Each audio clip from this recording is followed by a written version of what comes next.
All right, welcome to Chapter 3, Section 3, Equations in y equals mx form. So I'll explain that title in a little bit when we get there.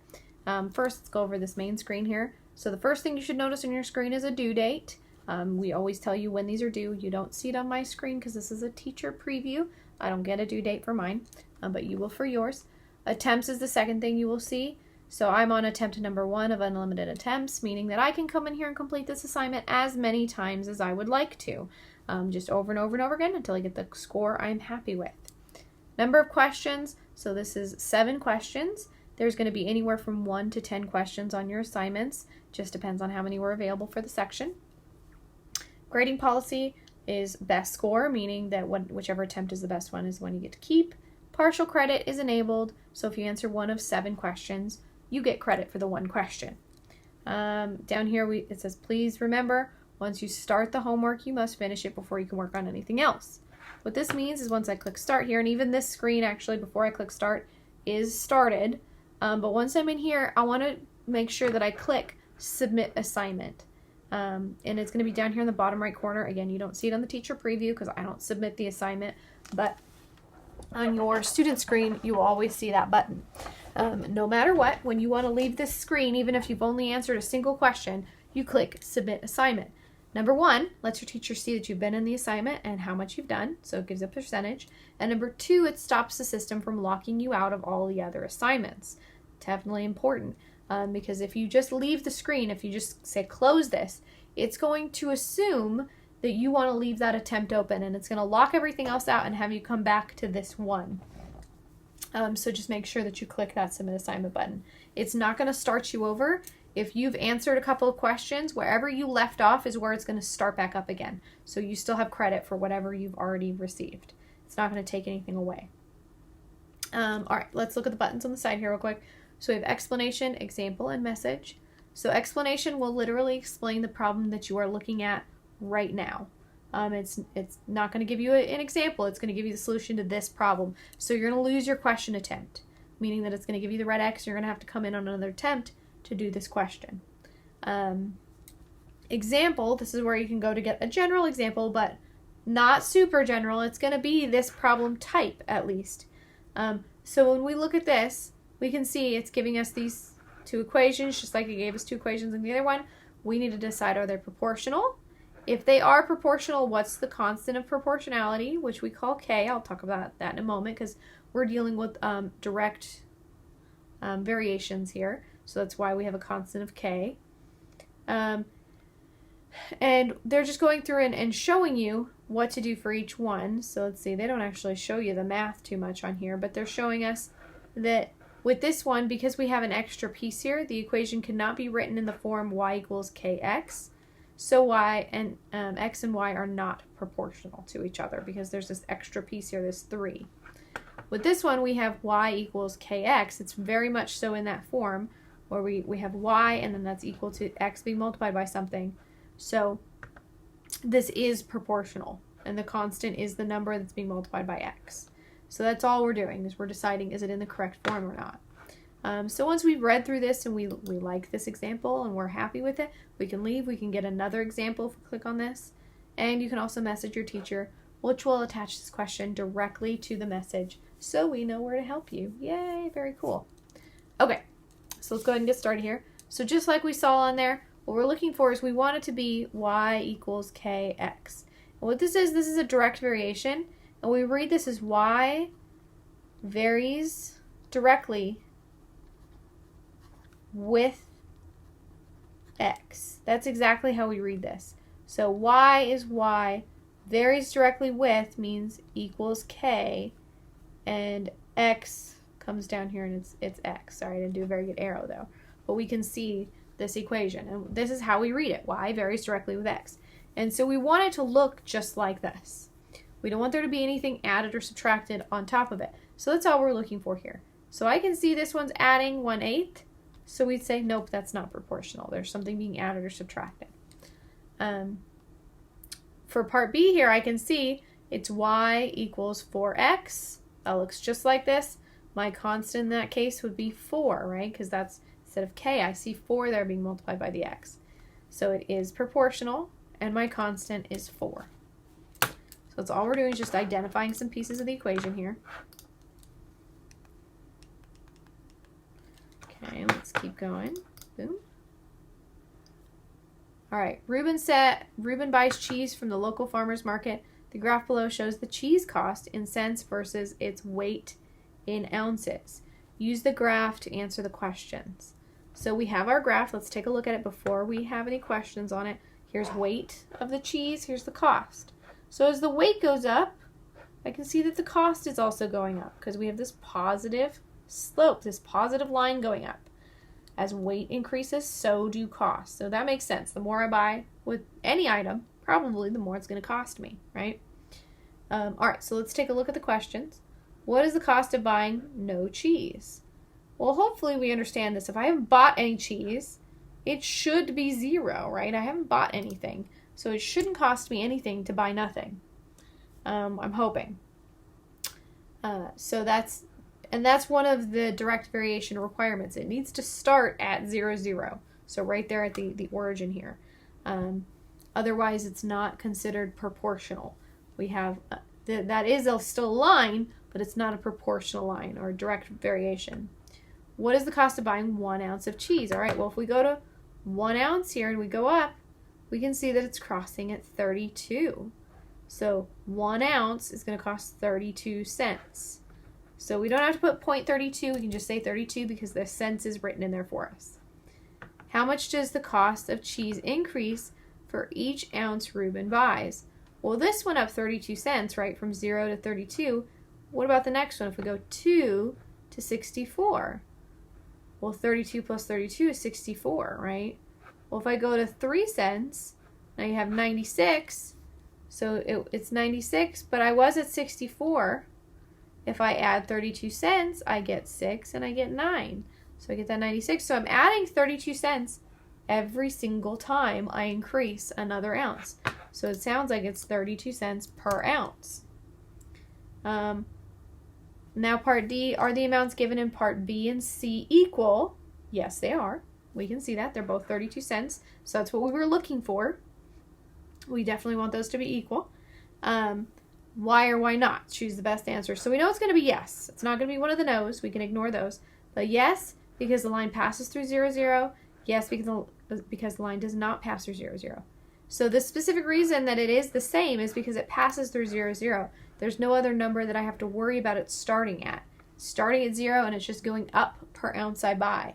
If we have another starting point that's not 0, that's when those two aren't going to match. So yes, because the line passes through 0, 0. Or the other answer is going to be no because it doesn't pass through 0, 0 in this situation. So those are really going to be the only two. They're just kind of tricking you there by giving you the options for everything. But only 2 of those are legitimate answers. If you choose yes, then it's going to be because it passes through 0, 0. If you choose no, it's going to be because it doesn't pass through 0, 0. All right. Continue. Okay, so for trains, we have, oops. I'm just trying to get the eraser here. Just get rid of that. All right. There we go. 3 trains are traveling at a constant speed for each. The distance traveled depends on time, as shown below. So we have train A, B, and C, and they're just giving it to us in 3 different formats. We have an equation. They're telling us that D is the distance in meters, and T is the time in seconds. So if T is time, and D is distance, well, I need to know how far I'm going every second that it's traveling. So it must be going 65 miles per second. Every second it's going 65 miles. We're going to talk about that in just a second because we're going to fill this out. On train B, they're giving me a table. So I can see I'm starting at 0, 0. Yay, that's where I want to start. And then after 1 second, I'm going 55 miles. I've gone that far. After 2, I've gone 110. After 3, I've gone 165. So we'll definitely talk about that relationship in a minute here because we can see pretty quickly that there's going to be a relationship here. Train C, I start at 0, 0, and we're just looking at the graph. So for 1 second, I go 50 miles. For 2 seconds, I go 100 miles. 3 seconds, 150 miles. So we have our 3 trains, and it looks like they're going at different speed for each one. So let's go ahead and fill these in. So we kind of already answered this question for part A. Since we're multiplying 65 by t, which is the number of seconds, that must be how fast I'm going. So I'm going 65 miles, that's what the M stands for. I think it's miles, is it meters? Sorry, meters per second. So every second I'm going 65 meters. And for train B, if I want to know how fast I'm going per second, I'm going to go to 1 second and say, okay, well, I'm going 55. As long as I started at 0, 0, these will all work out. If I reduce 2 and 110, they can both divide by 2, and I'd get 1 and 55. These guys can both divide by 3, and I'd get 1 and 55. So this is 55 meters per second. And then same thing for this one. If I go, as long as it starts at 0, 0, I can go to 1 and go, okay, well, it's 50 meters per second here. So we have 65, 55, and 50. So which train is the fastest? It is, in fact, train A. It's going 10 more meters per second than B, and it's going 15 more meters per second than train C. So it's definitely going faster. It's got the biggest number. So how far does each train travel in 2 seconds? So we can take this and we can multiply, because we have 65t. Well, if this is 2, I'm just going to say 65 times 2, and that'll tell me the distance here. So let's see, we get 10, 12, 13, so we get 130 meters. So this train after 2 seconds has gone 130 meters. For train B, I can just go to the graph and say, well, it's 2 seconds, and I went 110 meters. And for train C, I can go to the graph here and go 2 seconds, and I have 100 meters. So we can definitely see the train A has gone farther in the 2 seconds than the other two. All right, let's keep on moving here. Okay, so for each table, determine whether it shows a direct variation. So this one, what we want to know, we want to compare the value of y to the value of x, because that's going to tell us if the graph, in fact, starts at 0, 0. We're not necessarily doing slope, because this could be a linear equation, meaning that it is a line, and all lines have a slope on them. We want to know, is y directly proportional to x? So does y vary directly with x? So what I'm going to do here is I have 2, 5, 6, 15, 8, and 20. So I'm going to take, here's x, here's y, and I'm going to take each one. I'm going to go 5 over 2. Okay, well, I can't reduce that. 5 over 2 is kind of just done. Now I have 15 over 6. I can definitely reduce these by 3. So I'd end up with 5 over 2. Yay, those match. Don't stop. We have the third one, 20 over 8. So these can both reduce by 4, it looks like. So we have 5 over 2. So that reduced down to what we wanted it to. So they all match. Since they're all the same variation, that is a direct variation. That works. They're all proportional. So we know we have a direct variation, and what we do is we simply write this is the k. X and y stay x and y. Those are coordinates on the grid. So they can change. You can see the x and the y have changed 3 times just in what they've shown us. It can continue to change. We can pick any value for x and figure out what y will be as long as we write this equation. So it's going to be y equals, the only thing that changes, instead of k, we know the constant of variation is 5/2. And that's going to be multiplied by x to get y, whatever it is we're plugging in there. All right, let's go back here. I'm going to take that arrow off of there. Okay, so for the next one, and I'm just going to look at it here, we have 5 over 2, so we can't reduce that again. Then we have 10 over 4. For our next one, 10 is y, 4 is x. I can divide both of these by 2, so I end up with 5 over 2. And then we have 31.5 over 9. And I can do this a couple of different ways. So to get rid of the decimal, I can actually move the decimal over on both of them. So I end up with 315 over 9. And if you don't know 3's tricks, if you add 3 plus 1 plus 5, so that'd be 4 and 9, well, that's divisible by 3. So I can actually go over here and go Actually, since it adds up to 9, it's divisible by 9. So 31.5 is divisible by 9. So it should be, if we do this right, so we're going to divide both by 9. We'll get 35 and we'll get 10. So I could have actually divided by something a little bigger than 9, but that's okay, because these can both divide by 5 again. So I'd end up with 7 and 2. Well, that doesn't match. 7 halves is not the same as 5 halves. So we say this is not a direct variation because the ratios do not match. All right, so let's go ahead and clear this stuff out here. Try to be a little careful about it. All right, so suppose that y varies directly with x. Ooh, here it is. Y varies directly with x. We've already written this down. Remember, it's y varies directly with is equals k, and x comes here and it's multiplied by k. We know that y equals 24 and x equals 15. So they're telling us some amounts here, and they want us to write a direct variation. Remember, when we write our direct variation, y and x are going to stay y and x. We need to know what k is. What is our constant of variation, which is the same thing as our slope. It's just a special slope for direct variation that goes through 0, 0. So what we're going to do is we're going to take this y and this x, and we're going to plug it in. So we're going to have 24, and that's going to equal k times x, which is 15. So now we're going to solve really quickly for k. All I have to do, it's being multiplied by 15, I'm just going to divide both sides by 15.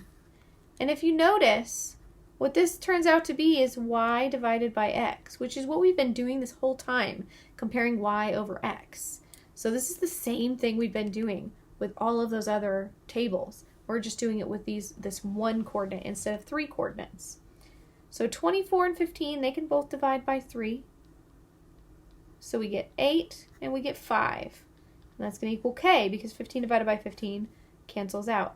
So now I have my k, and I can write my direct variation. Y varies directly with x, and my constant of variation is 8/5.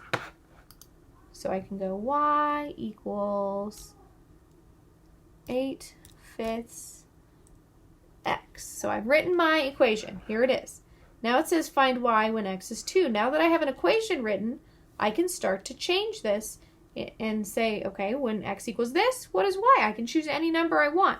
But in this case, they want us to choose 2. Okay. And we have 8/5 here still. That's being multiplied. So y equals. So now we're going to multiply these two together. Remember, when you're multiplying fractions, you multiply across the top. So we get 16, and then across the bottom. So we get 5. So y is going to equal 16/5. Let's see if it lets us type it in that way. I don't know if it's going to let us leave it that way or if it's going to make us reduce it. Okay, so it actually accepted it. It may have accepted it as a decimal also, because that would actually be a little bit easier to graph, I think, if you actually divided 16 and 5 and got a decimal. But it accepted it this way because it was simplified, so it's perfectly fine. All right, let's see. Boop.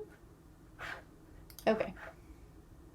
So for a moving object, the force acting on the object varies directly with the object's acceleration. So when we're doing this with word problems, sometimes I like to go, this varies directly with, remember that's equals k, that. And I know that's kind of a funny way of thinking about it, but when we're doing the word problem, x and y aren't always told to us what x and y is. So instead I can say this, which is what comes first in the statement, varies directly with that, which comes second in the statement. So it's just kind of a silly way of relating the first and the second piece. So this, which would be force, so force varies directly with the object's acceleration. So acceleration. Acceleration. So with this one, we probably wouldn't put F and A, or force and acceleration. We'd probably put F and A, just to kind of simplify that. But let's keep reading. Now that we've kind of got a basic equation here that we can use. Oops. pulling my board right off the table here. All right. So when a force of 6 newtons acts on a certain object, the acceleration of the object is 2 meters. So we have some pieces to fill in here. The force is 6 newtons, and I wouldn't put the N in. That's going to get a little confusing if you put the newtons in while you're calculating, because you might think that's a variable. So I would probably leave that off. But we have the force, and that's going to vary directly with, we don't know the constant of variation, but we do know the acceleration is 2. So let's go ahead and quickly solve for k. All we have to do is divide by 2 because it's being multiplied by 2. So I have 3, 6 divided by 2 is 3, equals k. 2 divided by 2 cancels out, it becomes 1. Any number divided by itself becomes 1. So I have my constant of variation here. So now I can go back and write my equation. Force varies directly with acceleration, and now I know it's by a factor of 3 because that's what my k is. So here's my equation. And I'm then asked, if the acceleration of the object becomes 5 meters per second, what is the force? So now I'm told, darn it, go over here, that acceleration is 5 meters. And I know that my constant of variation is 3. So what's my force? My force is going to be 15 newtons. And newtons is just a unit for force, okay? That's just what the N stands for, is newtons. So in this one, I have to think of, how do I write this equation? How do I go from y equals kx to the actual equation? So again, sometimes, this varies directly with that helps. It's the beginning part equals k times the second part. So as soon as I hear varies directly with, I know I'm going to have equals k. And the first part is what goes in front. The second part is what's being multiplied by k. It's a promise, a guarantee. That's how they're going to say it every time. So that gets you your equation written. Then they're probably going to give you some pieces to plug in to find your constant of variation, just like we did here. They're not going to give you your constant of variation. You have to find that. Once you have that, you can rewrite it in your equation so that now you can find what they're actually asking you to find. So this one definitely takes a couple extra steps here to get through. All right. Oop, it'd help if I actually type something in here. 15. Check. All right, last one here.